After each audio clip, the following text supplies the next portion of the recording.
মিত্রতা নিয়ে বিস্ফোরক Hagrama মহিলারই। UPPL BPF মিত্রতা চাইছেন না দুই নেতা। চন্দন ব্রহ্ম ও খাম্পা বরগোয়ারিকে নিশানা হাগ্রামার। আপোনালোকে ছাত্ৰ সংগঠন হিচাপে আপোনালোকে স্থিতি ক্লিয়াৰ থাকক। আমি কোনো দলৰ লগত এইফালে বায়াস হৈ পেলাই কথা নকম বা কাম নকৰিম, এইবিলাক থাকক। কিন্তু নহ'লে ফাঁচি যাব, খবৰদাৰ। ইয়াৰ বিৰাট ডাঙৰ জাল আছে, এইটো মইতো কৈ দিছোঁ। চন্দন আৰু খাম্পা আছে ইয়াত।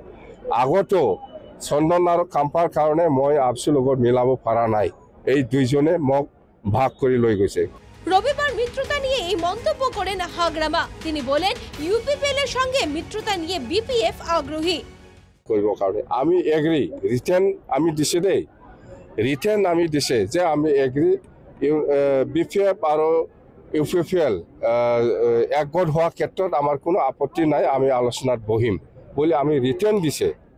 কিন্তু এইফালেতো মুখেদিহে কৈছে প্ৰমোদ বড়ো বা ইউপিপিএলে ৰিটাৰ্ণ দিয়া নাই বুলি ডিফেন বড়ো নিজে কৈছে।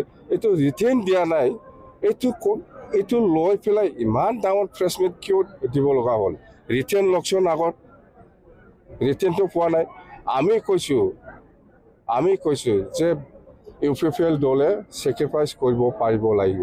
ছেক্ৰিফাইচ মানে সেইটোৱে যে আপোনালোকে চৰকাৰ এৰি পেলাই আহিবৰ কাৰণে ৰেডি আছে না নাই? আপোনালোকে চৰকাৰ এৰিব পাৰিব লাগিব।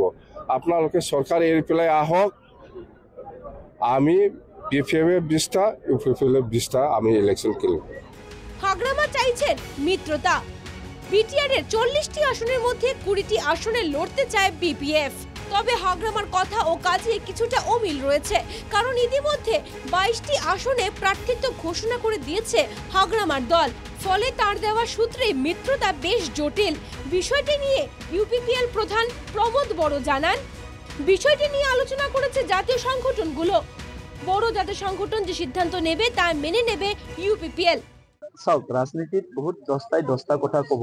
সমাজত কোনটো গুৰুত্বপূৰ্ণ, অঞ্চলৰ কাৰণে কোনটো গুৰুত্বপূৰ্ণ, সেইটোহে ল'ব লাগে। মিত্ৰতা সম্ভৱ নহয় নেকি? এইটো আৰু মানে কি বুলি ক'ম আৰু, দুজন বন্ধুৱে চাদা মাৰি খোৱা বস্তুটো নহয়। এটা জাতি গঠন, 35 লাখ জনসাধাৰণৰ ভৱিষ্যতক লৈ চিন্তা কৰিব লাগিব। আমাৰ জনগোষ্ঠীয়ে সংগ্ৰাম কৰি 5000 মানুহ হেৰাইছে, ইয়াৰ কথা চিন্তা কৰিব লাগিব।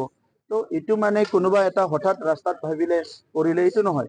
আজি জাতীয় সংগঠনবোৰে চিন্তা কৰি আছে। ৰাজনীতিয়ে সমাজখন বিভাজন কৰিবলৈ কথা এটা আছে, কিন্তু সামাজিক সংগঠনবোৰে, সাংস্কৃতিয়ে, ক্ৰিয়াই সমাজখন জুৰে। গতিকে আজি জাতীয় সংগঠনবোৰে ইয়াৰ কাৰণে পদক্ষেপ লৈ আছে।